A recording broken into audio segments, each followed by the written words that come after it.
오늘 하나님의 말씀, 하나님의 뜻에 관해서 우리가 좀 말씀을 나누겠습니다.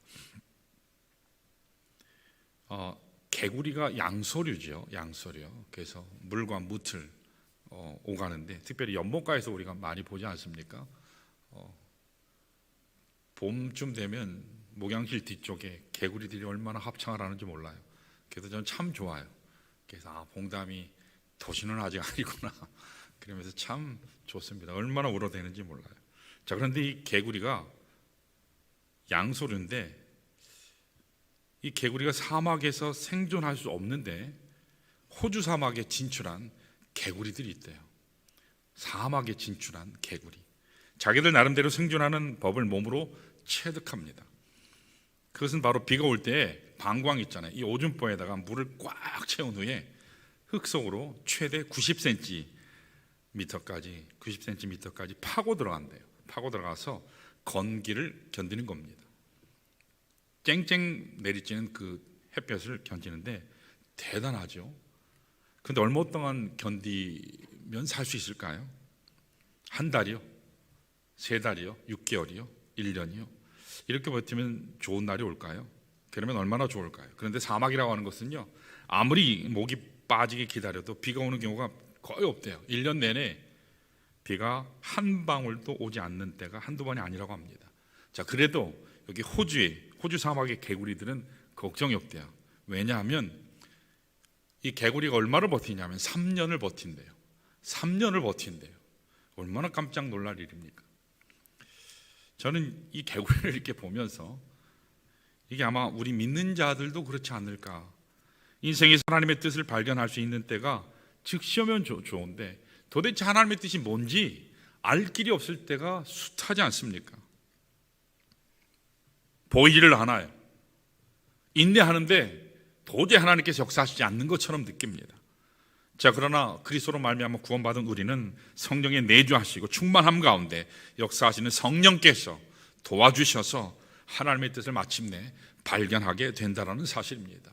그래서 인내하도록 성령께서 도와주세요. 마치 연못가에 살던 개구리가 사막에서 새롭게 변하여 견디는 것처럼 그렇게 하나님께서 우리를 빚으시는 것을 보게 돼요. 그래서 하늘로부터 주어지는 영적인 단비를 맞음으로 온전히 채우심을 받게 된다는 사실, 그래서 하나님의 뜻을 우리가 발견하게 되는 사실, 경험하게 되는 줄 압니다. 자, 오늘 본문은 사도 바울이 로마서 11장까지는 대단히 과거지향적인 이론적인 그런 이야기를 했다면, 이제 실천적인 그것에 대한 결론 부분을 처음 시작하는 시작점이 사실은 로마서 12장이에요. 자, 12장 12절. 자, 다시 한번 우리 한번 읽어볼까요? 자, 다시 한번 12장 2절 같이 한번 읽어봅니다. 암송하셔도 좋고요. 너희는 이 세대를 시작. 너희는 이 세대를 본받지 말고 오직 마음을 새롭게 함으로 변화를 받아 하나님의 선하시고 기뻐하시고 온전하신 뜻이 무엇인지 분별하도록 하라. 아멘. 자, 어떻게 하면 이 세대라고 하는 것을 한마디로 얘기하면 이 세상 속의 사고방식, 이 세상 속에 우리가 영향받을 수밖에 없는 생활 방식을 얘기해요. 이것을 본받지 말고 하나님의 뜻을 어떻게 하면 잘 발견할 수 있을까? 그것은 아마도 먼저 성령의 충만함과 인도하심이 필요하죠. 그리고 그 다음으로 하나님의 뜻을 정확하게 그리고 바르게 발견하는 것입니다. 오늘은 이 뒷부분, 하나님의 뜻을 발견하는 것, 오늘 본문에서는 분별하라고 나오거든요. 분별하라, 발견하는 것, 이것에 관해서 우리가 말씀을 좀 상고하기로 합니다. 저는 여기에 있는 이 말씀에 관한 적용서가 지금 우리 주일날 강의하고 있는 느헤미야서가 아닌가, 그렇게 저는 확신해요.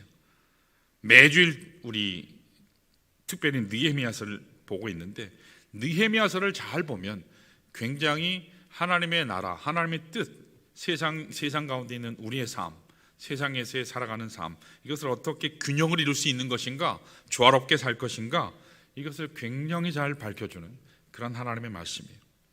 바벨론 공동체에 살고 있는 이 느헤미야가 옛 이스라엘 공동체와의 관계에서 어떻게 이것을 조화롭게 이루느냐, 다시 말해서 자기가 속한 현실의 공동체와 그리고 하나님 나라, 자기의 본래적인 근본적인 하나님 나라 공동체, 이 사회에서 어떻게 삶을 잘 살아서 하나님의 뜻을 바르게 이 세상에 이루어갈 수 있을까?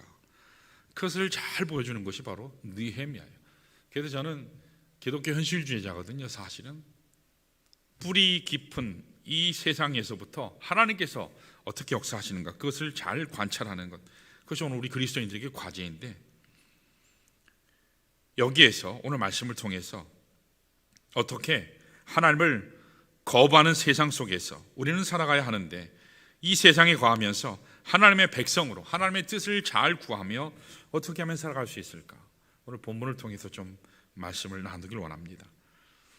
그래서 우리가 오늘 본문을 통해서 알아야 하는 것이 발견의 축복이에요. 우리 따라해 볼까요? 발견의 축복. 저절로 우리에게 딱 주어진 것이 아니고요, 하나님은 수많은 우리의 믿음의 발걸음마다 하나님께서, 그것이 고통이든 좌절이든 장애물이든 인생 최대의 문제이든, 그것을 통해서 하나님은요 우리로 발견하게 하시거든요. 하나님이 예비하신 축복이요, 그래서 꼭 보물찾기 하는 것과 비슷해요. 우리의 삶의 구석구석에 숨겨놓으신 이 하나님의 축복, 하나님의 뜻 가운데 내가 어떻게 발견해서 우리의 개인과 가정과 교회에서 어떻게 승리할 수 있을까? 하나님의 뜻은 어떤 모습으로 주어지나, 나는 하나님의 뜻을 어떻게 발견할 수 있는가? 어떤 모습으로 내 삶 가운데 주어지나, 이것을 좀 살펴보겠습니다. 자, 오늘 본문이 잘 나와 있어요. 자, 하나님의 뜻에 대해서 나왔잖아요. 하나님의 뜻을 분별하라. 근데 그 하나님의 뜻은 세 가지 모습이라 그랬어요. 자, 우리 따라할까요? 하나님의 뜻은 언제나 최선이다. 하나님의 뜻은 언제나 우리를 향해서 최선인 줄로 믿습니다. 여러분, 로마서 8장 28절에 분명히 선포하죠. 하나님이 사랑하시는 자, 하나님이 사랑하시는 주 뜻대로 부른 사람들은 모든 일이 합력해서 선하게 이루어지게 한다. 그렇게 하나님께서 말씀하셨어요. 우리가 잘 아는 요셉도 그의 인생의 마지막 부분에 있어서 고백하죠. 형들이 그들 앞에 와서 무릎 꿇고 용서해 달라고 할 때, 이제 아버지조차 돌아가신 후에 그들의 삶이 어찌 될지 모르는 과정에서 그 최고 권력자인 요셉, 동생이지만 그를 죽이려 했고 애굽의 노예로 팔았던, 그 인생의 가장 아픈 상처를 주었던 그 형들이 그 앞에 나와서 푸복하며 살려달라고 간구할 때, 울며 그 앞에 섰을 때 요셉이 고백했죠. 내가 어찌 하나님을 대신하리까? 내가 어찌 하나님을 대신해서 형들을 심판할 수 있겠습니까? 형들은 나를 해하려 했지만, 그러나 하나님께서 그 모든 것을 통해서 합력해서 선을 이루심으로 하나님의 백성 선민을 구하시지 않았습니까? 오히려 위로했다고 말씀이 나와요. 여러분, 오늘 우리는 가정을 위한 최선의 사람이라는 사실을 기억하시기 바랍니다. 배우자를 위한 최선의 사람이에요. 교회를 향한 최선의 사람으로 하나님이 하나님 뜻 가운데 빚으신다는 사실을 우리가 인정해야 할 줄 믿습니다. 우리는 영적인 아브라함의 후손이에요. 아브라함을 하나님이 부르실 때 너는 복이 되라, 복의 근원이 되라, 너를 통해서 내 주위에 있는 이들이 다 복받아야 한다, 그렇게 말씀하셨어요. 우리를 통해서 하나님은 우리를 통해서 복의 근원이 흘러가게 되기를 원하신다는 사실입니다. MTM이라고 하는 오지 선교회가 있습니다. MTM. 이 선교 단체는 특별히 볼리비아를 위한 선교 단체예요. 지금도 이 볼리비아라고 하는 지역은 이 밀림 속에 들어가면 단 한 번도 문화와 접촉하지 않았던 미개인들이 지금도 살고 있다고 합니다. 그 중에 한 족속이 있는데 유카 족속이라고 있어요. 굉장히 잔인한 족속입니다. 그런데 이 MTM, 이 볼리비아 선교 책임자인 미국 목사님이 스티브 파커라는 분인데, 이 유카 족속에게 처음 선교의 문을 열 때 너무나 귀한 간증을 하나 하셨습니다. 이분이 그 지역에 들어가서 그 사람들을 섬기고 어떻게 하면 이 복음의 문, 선교의 문을 열고 이들에게 하나님의 은혜를 전할까, 십자가 복음을 전할까, 수개월 동안 공을 들여서 사역을 했는데도 열매가 맺히질 않습니다. 자, 그런데 어느 날 이 유카 족속이 오늘은 당신과 함께 사냥을 가고 싶다고 그렇게 제안을 했어요. 그 사람들이 좋아하는 사냥이 특별히 이 원숭이 사냥이라고 합니다. 오늘은 원숭이 사냥을 하고 싶으니까 같이 가자고. 지금까지 공을 들였기 때문에 이 부족이 제안한 것을 거절할 수가 없었습니다. 따라가기로 하고 준비를 했어요. 자, 그 사람들이 원숭이 사냥을 갈 때는 보통 화살촉을 가져가는데 작은 화살촉을 가져간대요.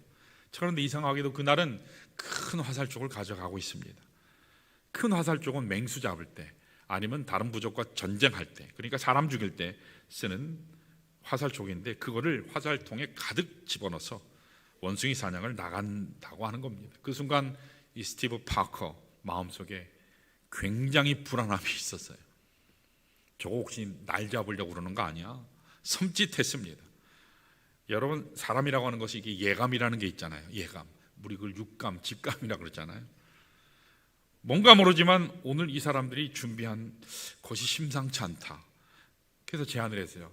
당신들이 저기 앞쪽 가고 나는 뒤쪽으로 가겠다고. 혹시 화살 맞으면 안 되니까 맨 앞에 가다가. 그래서 맨 뒤에 갔습니다. 육하족속을 보내고 자기는 뒤에 갔어요.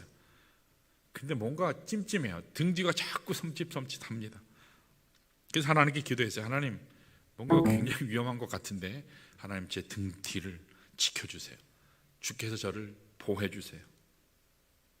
그렇게 말하자마자 뒤에서 화살이 날라왔는데 그 화살이 이분을 뚫고 앞으로 나가버렸어요. 관통을 한 겁니다. 중상을 입었습니다. 그 순간 피를 토하면서 쓰러졌어요. 밀림 한복판에서 쓰러지니까 치료받을 수 없죠.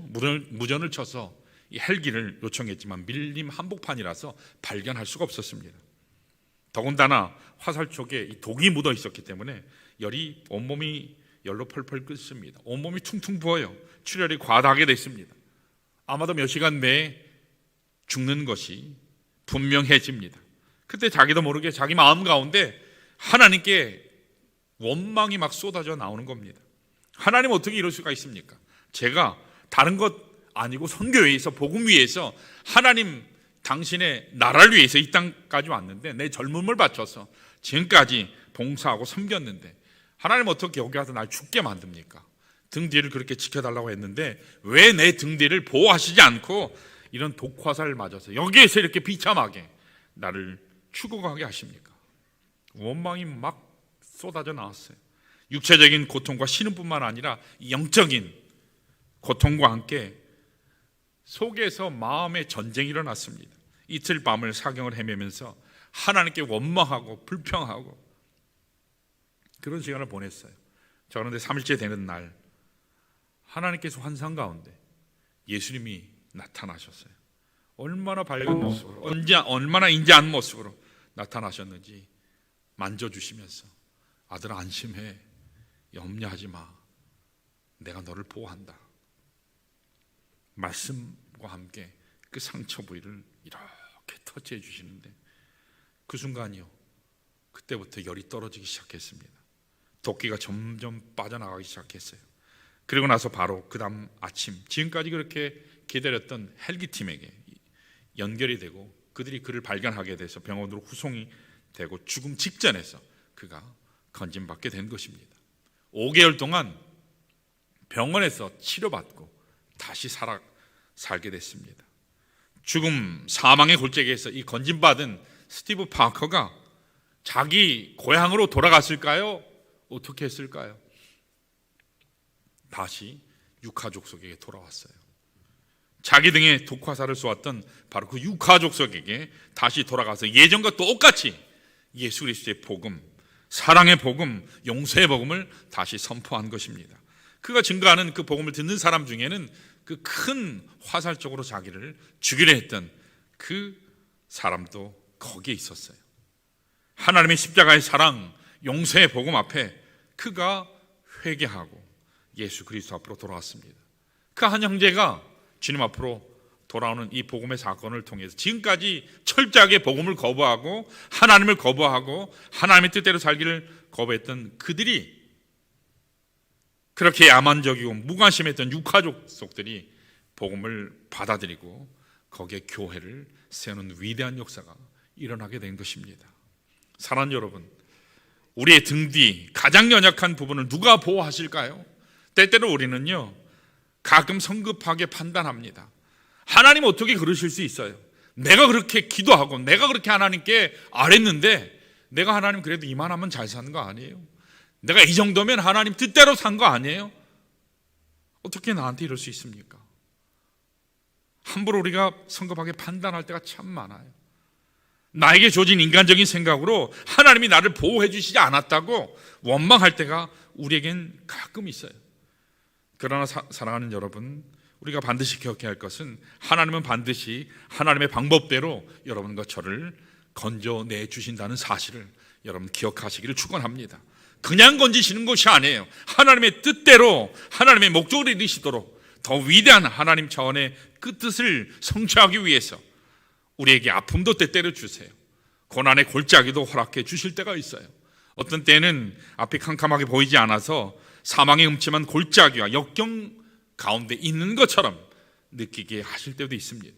그러나 선하신 하나님은 우리에게 언제나 최선을 허락하신다는 사실입니다. 하나님은 최선의 보호자가 되셔서 반드시 우리의 삶과 가정과 일터와 우리가 섬기는 교회를 최선으로 온전히 책임지시는 줄로 믿습니다.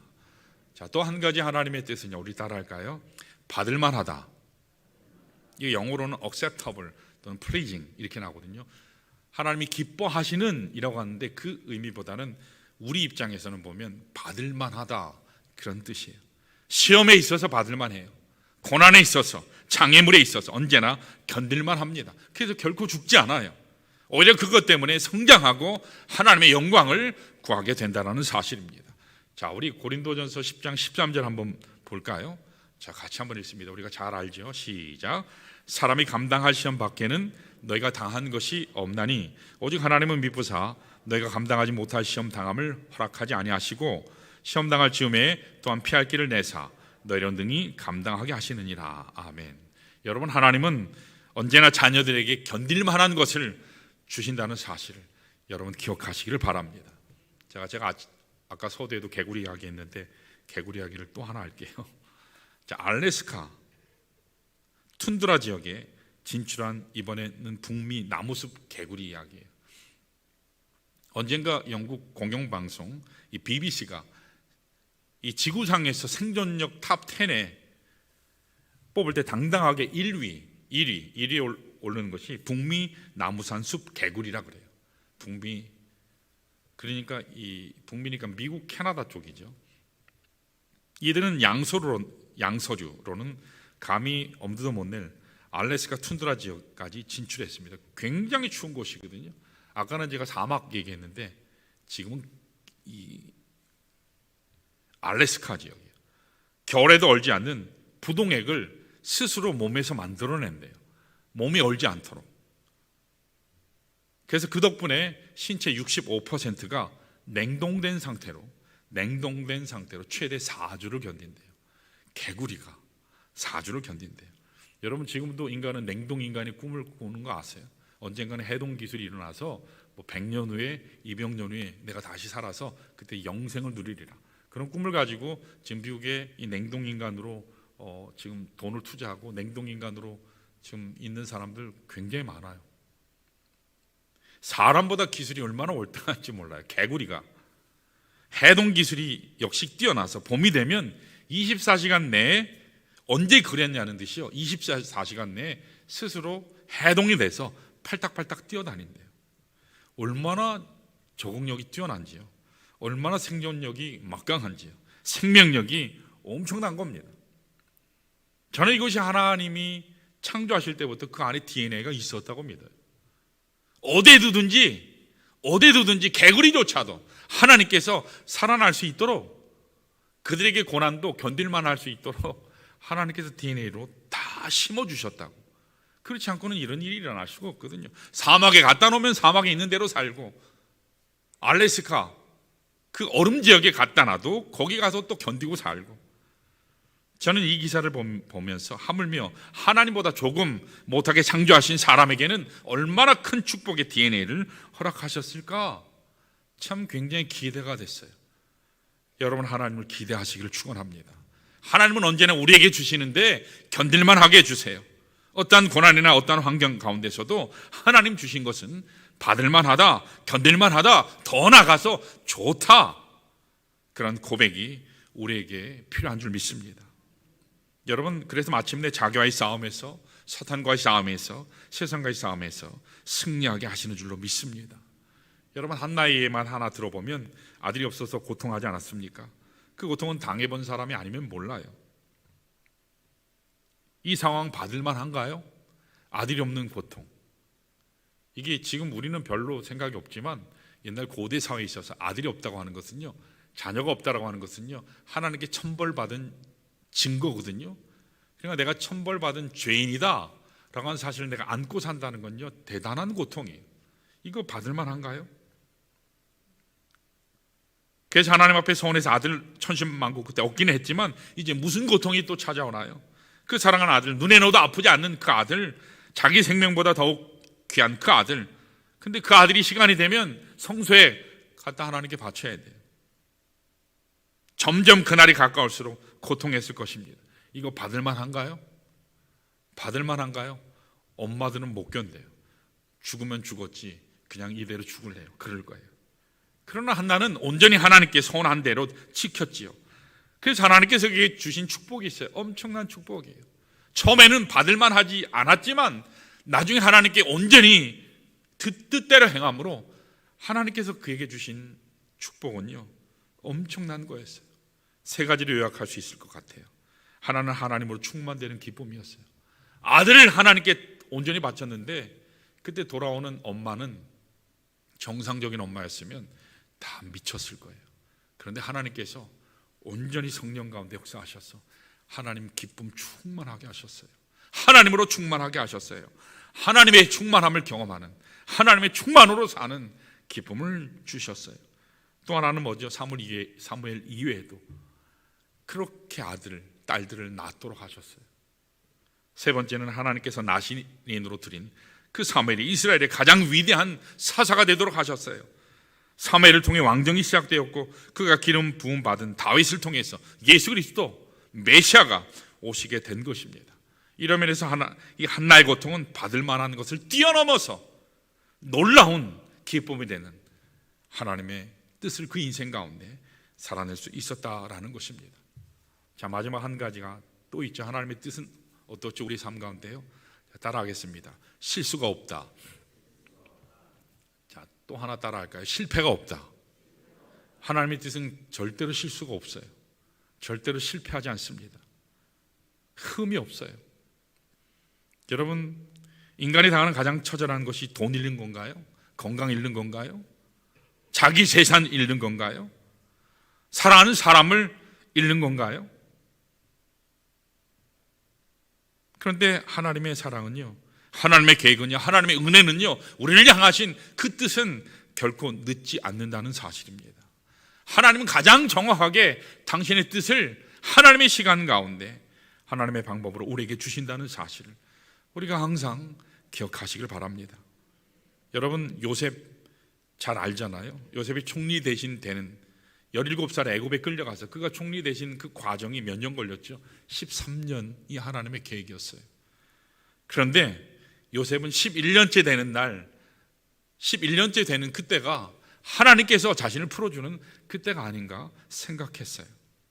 창세기 40장에 보면 두 관원의 꿈을 해석하죠. 그때 요셉의 신세를 진 술 맡은 관원이 자신이 복직하면 너를 반드시 풀어서 네 고향 땅 돌아가게 하겠다고 철석같이 약속해요. 이만한 권력자면 나는 이제 고향으로 돌아갈 수 있겠구나. 그런데 40장 23절에 뭐라고 나왔죠? 한번 읽어볼까요? 시작. 술 맡은 관원장이 요셉을 기억하지 못하고 그를 잊었더라. 이게 인간이죠. 배은망덕이죠. 은혜는요, 싹 까먹어요. 지금 11년째 애굽에서 종으로, 그리고 지금은 감옥에 갇혀 있는데 술 관원장의 도움마저 사라졌으니까 이제 소망이 끊어진 거예요. 하나님께서 이대로 요셉을 버리시는 것일까요? 그렇지 않죠. 41장 1절에 보면 이렇게 나와요. 읽어볼까요? 시작. 만 2년 후에 바로가 꿈을 꾼즉 자기가 나일 강가에 서 있는데, 바로가 꿈을 꾸죠. 꿈을 해석할 사람이 없게 되지 아시는 대로 그제서야 관원장이, 술 맡은 관원장이 요셉이 생각났어요. 그가 바로 그래서 그를 통해서 왕 앞에 서게 되지 않습니까? 지난 13년의 준비 기간이 필요했던 거예요. 11년이 아니라 하나님의 시간은 13년이었어요. 13년이 되니까 온전히 하나님 준비하신 그 요셉이 애굽에서 그 위대한 총리가 될 수 있었습니다. 사랑하는 성도 여러분, 오늘 우리들도 마찬가지예요. 나의 눈으로 보는 것이 아니라 하나님의 눈으로 여러분 보시기를 축원합니다. 역사가 그때 일어나요. 나의 능력이 아니라 하나님을 향한 믿음 가지시기를 축원합니다. 때때로는 내 생각, 그 생각 의지하다가 망하는 경우 참 많지 않습니까? 이만하면 내가 하나님의 말씀도 알고, 이만하면 내가 신앙 경험도 했고, 이만하면 내가 기도 충분히 했고, 그러나 아니에요. 하나님의 뜻이 먼저인 줄 압니다. 하나님이 시작하시면 하나님이 성취하십니다. 우리 좋은 교회를 하나님이 시작하신 줄로 믿습니다.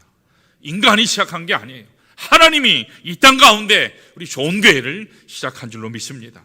하나님께서 하나님의 계획 가운데 우리를 이 자리에 부르신 줄로 믿습니다. 하나님의 사이즈대로 우리가 쓰임받게 될 줄 믿습니다. 하나님의 뜻을 우리 세대에서 저는 이루기를 소원합니다. 저희 소원이 우리 모두의 소원이 되기를 소망합니다.